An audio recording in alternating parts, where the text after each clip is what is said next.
coming and whom we welcome into our lives. A few years ago, when I was the rector in Newtown in Sydney, I got to know some of the shopkeepers, and there was, it may still be there, a Vietnamese hot bake shop. And I got to know the young baker there. I've forgotten his name now, unfortunately. This was 25 years ago or so. And he began to tell me one day how he was on a boat. He was a boat person who came to Australia on his own. He began working in a bread factory, carrying buckets and boxes and things, worked all day and night as they do, and finally bought this bakery. I mean, this is over some years, of course. Then he brought out his parents and his teenage family as well. And there they were, contributing to the local community. In my hometown of Young, in 2003 or thereabouts, a study was done because the local meatworks, the Barangong meatworks, had closed. And they invited Afghan refugees to come and join and to work in the meatworks.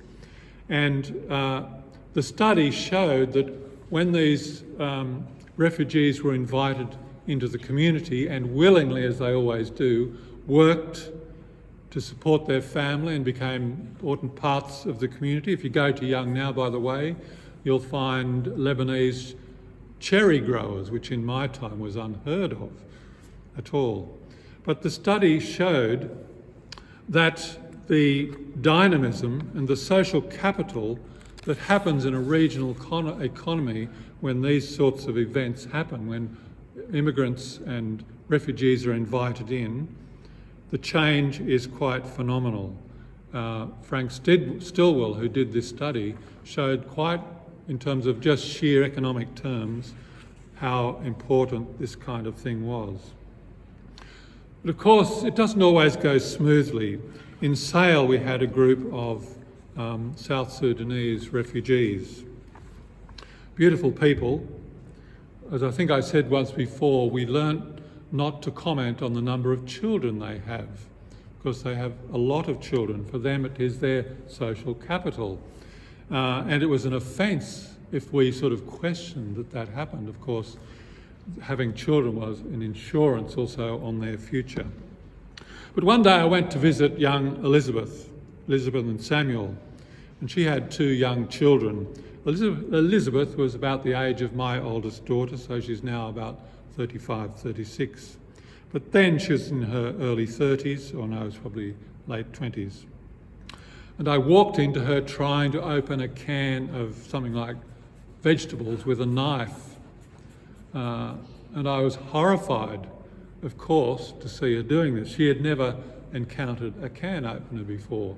She'd grown up in a refugee camp since the age of 4, a refugee camp in Kenya and then in Uganda.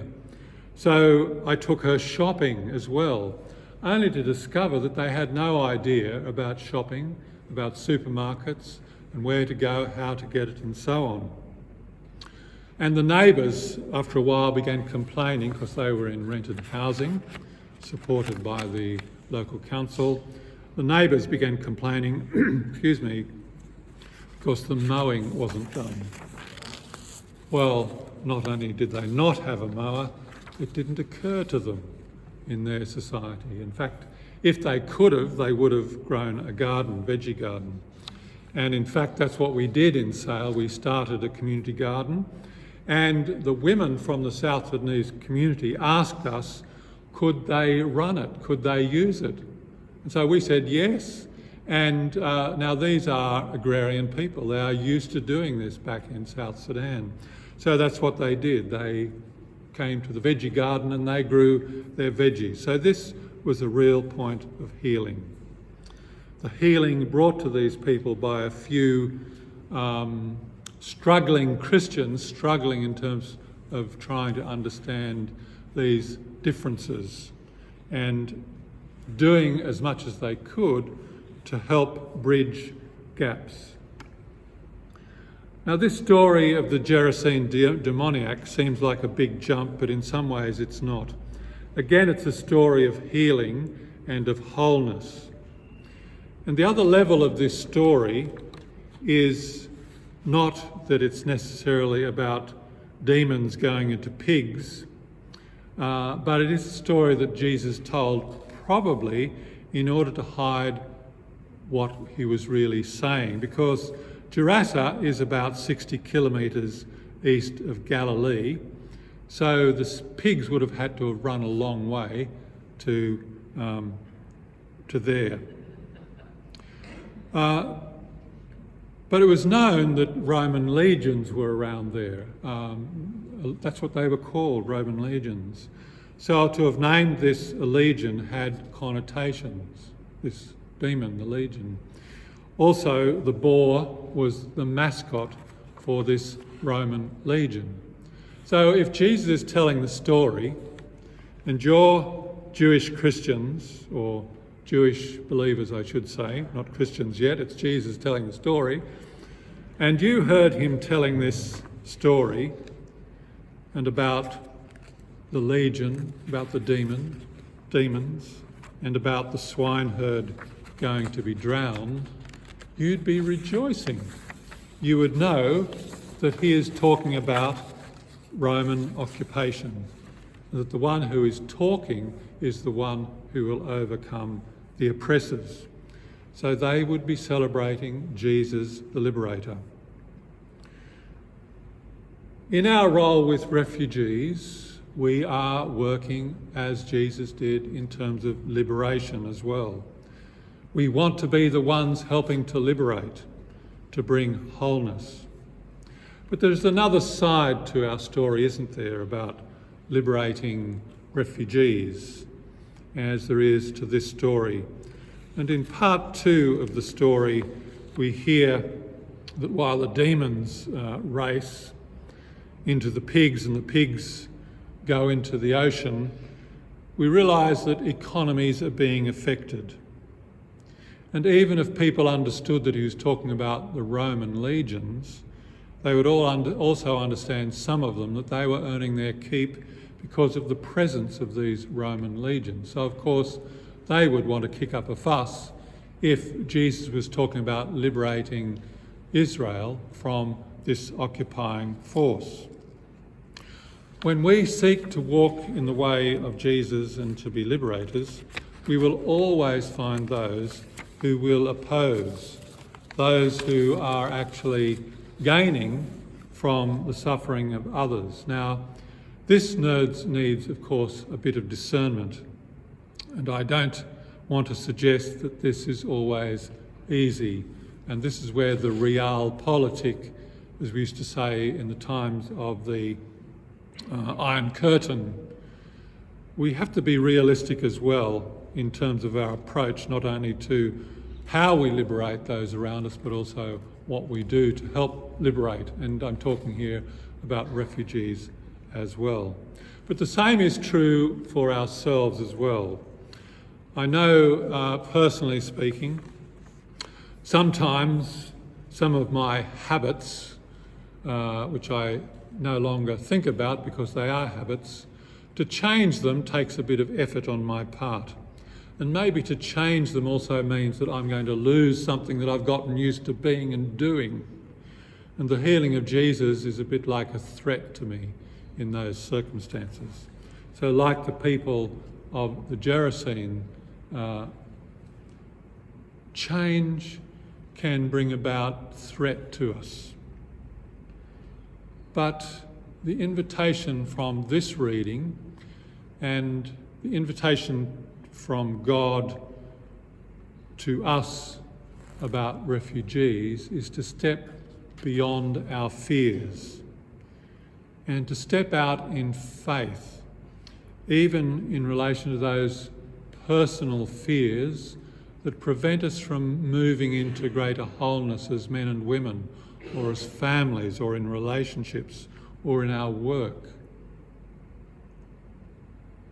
That liberation is where we're invited to go, and it does take faith and it takes courage, but it also takes community. And this is where we draw strength from each other. I recently heard, and some of you might have, Joan Chittister on ABC. She's on a podcast there on the Spirit of Things, I think it's called.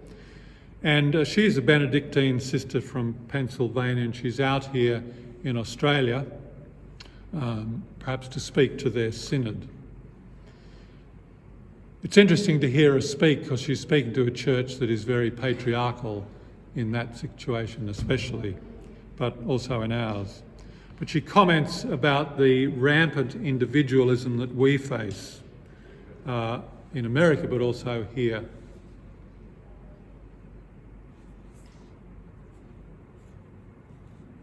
We'll just wait for the distraction. So this rampant individualism that we are part of and we don't realise.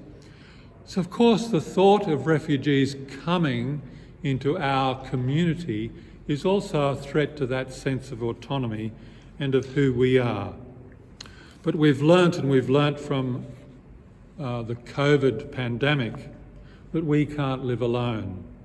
And the examples I gave of refugees coming to Young, for example, or to Sale, is also an example that we cannot isolate ourselves and live autonomously, either as communities or as individuals. We can't isolate ourselves from the realities around us. And if you want realpolitik as well, realpolitik suggests that these people coming into our midst only serves to enrich us, financially, as well as culturally, as well as with food, as well as with friendships. So we cannot, as individuals, emotionally isolate, as we learnt in COVID isolation. We need communities where there is what Joan Chittister calls a plain sense of care. And as I think about our community here at Angos, the Anglican parish of Gosford, this is the sense of faith to which we're always invited to. And Sunday by Sunday, week by week, we're invited into being this community with a very plain but very important sense of care for those around us, for those who we want to welcome into our midst. So let's celebrate Refugee Week and let's bring them here.